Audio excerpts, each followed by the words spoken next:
में सबसे पहले बात करेंगे बड़ी खबर की। हरियाणा विधानसभा चुनाव के लिए भारतीय जनता पार्टी ने तीसरी और आखिरी सूची जारी कर दी है। भारतीय जनता पार्टी ने अब तक 87 सीटों पर अपने उम्मीदवारों के नाम का ऐलान किया था। 3 सीटों पर उम्मीदवार घोषित नहीं हुए थे, 3 सीटों पर भी उम्मीदवार घोषित कर दिए गए हैं। और ये देखिए, भारतीय जनता पार्टी ने महेंद्रगढ़ से कंवर सिंह यादव को मैदान में उतारा है। फरीदाबाद NIT से सतीश फागना को टिकट दिया गया है। सिरसा से रोहतास जांगड़ा को उम्मीदवार बनाया गया है। अब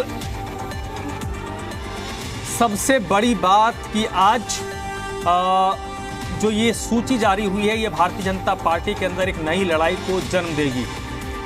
इस वक्त मेरे साथ विजय राणा जुड़ चुके हैं। विजय, इस लिस्ट को देखने के बाद इन 3 सीटों में से सबसे ज्यादा जो निगाह थी वो महेंद्रगढ़ में थी।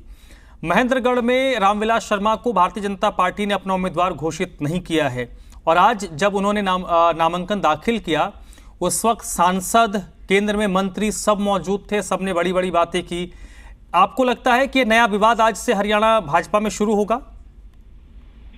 बिल्कुल, क्योंकि सीट को लेकर काफी खींचतान चल रही थी और रामविलास शर्मा पार्टी के विरोध में उतरे हुए थे और साफ तौर पर इस टिकट को पाने को लेकर वो कोशिश कर रहे थे और काफी उग्र भी उनके स्वभाव में देखा जा रहा था। काफी उग्रता के साथ वो भाजपा के को लेकर जो है वो बयानबाजी कर रहे थे। और आज एक बार तो ये लगा था कि हो सकता है भाजपा उनको टिकट दे सकती है इस सीट से। और जिस तरह से राव इंद्रजीत का भी बयान आया था कि पार्टी उन्हें टिकट दे देगी, वो खुद भी उनसे मिलने जाएंगे, मिलने गए भी थे। और नामांकन की तैयारी भी, चर्चाएं थी कि वो नामांकन की तैयारी भी कर रहे हैं। लेकिन जब लिस्ट आई तो लिस्ट में उनके नाम को साफ तौर पर काट दिया गया।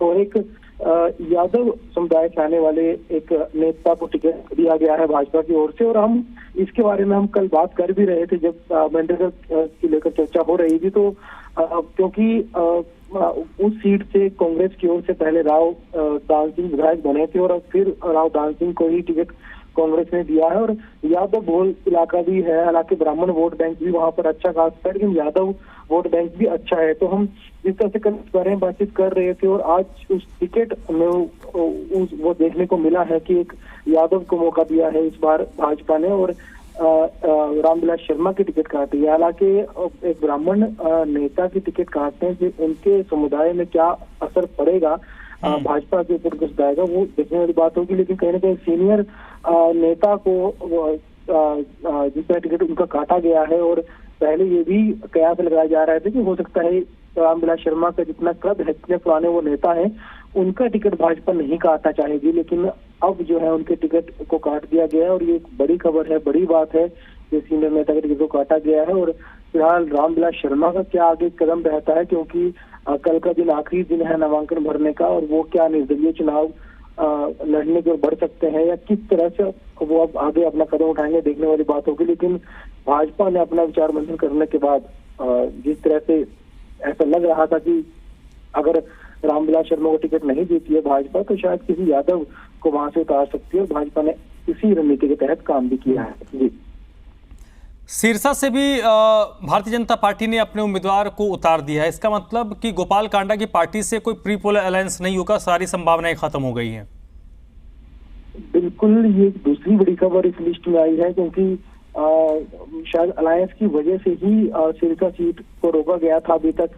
क्योंकि गोपाल कांडा की जो पार्टी थी उसकी ओर से, गोपाल कांडा की ओर से 3-4 सीटों की मांग पहले की गई थी भाजपा से, लेकिन भाजपा ने उन सीटों के लिए मना कर दिया था। और जब रानिया सीट से गोपाल कांडा के परिवार से एक सदस्य को खड़ा कर दिया गया था, उनका नाम की घोषणा कर दी गई थी, तो उसके बाद अब ये लगने लगा था कि गठबंधन जो है वो शायद कटाई में है, क्योंकि भाजपा की ओर से ही वहां पर एक उम्मीदवार खड़ा कर दिया गया था, जिसके बाद रणजीत चौटाला भी हालांकि भाजपा से नाराज हुए थे। तो उसके बाद लगने लगा था कि कहीं ना कहीं गठबंधन जो है वो ठीक नहीं चल रहा है, तो उनकी गड़बड़ जरूर है। और उसी वजह से सिरसा सीट भी देरी से घोषित की गई भाजपा की ओर से। और जब सिरसा सीट से उम्मीदवार घोषित कर दिया गया है तो जाहिर है कि अब जो है गठबंधन की कोई गुंजाइश नहीं बची है, क्योंकि गोपाल कांडा और गोविंद कांडा जो है इन इलाकों में सक्रिय रहे हैं, वहां से गोपाल कांडा विधायक भी हैं और वो वहां से दोबारा फिर चुनाव लड़ेंगे। तो जाहिर सी बात है कि गोपाल कांडा और भाजपा के उम्मीदवार दोनों आमने सामने होंगे। गठबंधन की कोई गुंजाइश फिलहाल तो नहीं है। चुनाव के बाद हालांकि क्या समीकरण बनते हैं अलग बात होगी, लेकिन फिलहाल दोनों पार्टियां अलग चुनाव लड़ती दिखाई दे रही हैं। जी नहीं, और विजय, अब हम वापस, क्योंकि ये सिर्फ 3 सीटें हैं, बाकी स्थिति तो लगभग स्पष्ट हो गई थी। और इन 3 सिरसा से भी ज़्यादा, जो इन 3 सीटों में से सबसे ज़्यादा जो लोगों की नज़र थी वो महेंद्रगढ़ सीट पर थी, जहाँ से रामविलास शर्मा ने बाकायदा रमन मलिक इस वक्त हमारे साथ जुड़ चुके हैं, भारतीय जनता पार्टी के नेता हैं। रमन मलिक साहब, भारतीय जनता पार्टी की तरफ से पूरी स्थिति स्पष्ट हो चुकी है। 90 की 90 सीटें उम्मीदवारों का ऐलान भारतीय जनता पार्टी की तरफ से कर दिया गया है। लेकिन इस तीसरी सूची में जो सबसे चौंकाने वाला नाम है कि महेंद्रगढ़ से प्रत्याशी बदल दिया गया है, और जो पुराने नेता है रामविलास शर्मा, उन्होंने आज नामांकन भी दाखिल कर दिया था।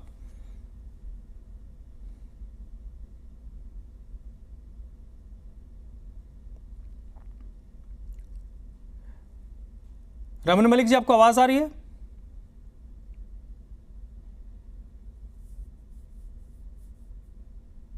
और लगता है मेरी आवाज़ रमन मलिक तक नहीं जा रही है। दोबारा हम जोड़ने की कोशिश करते हैं।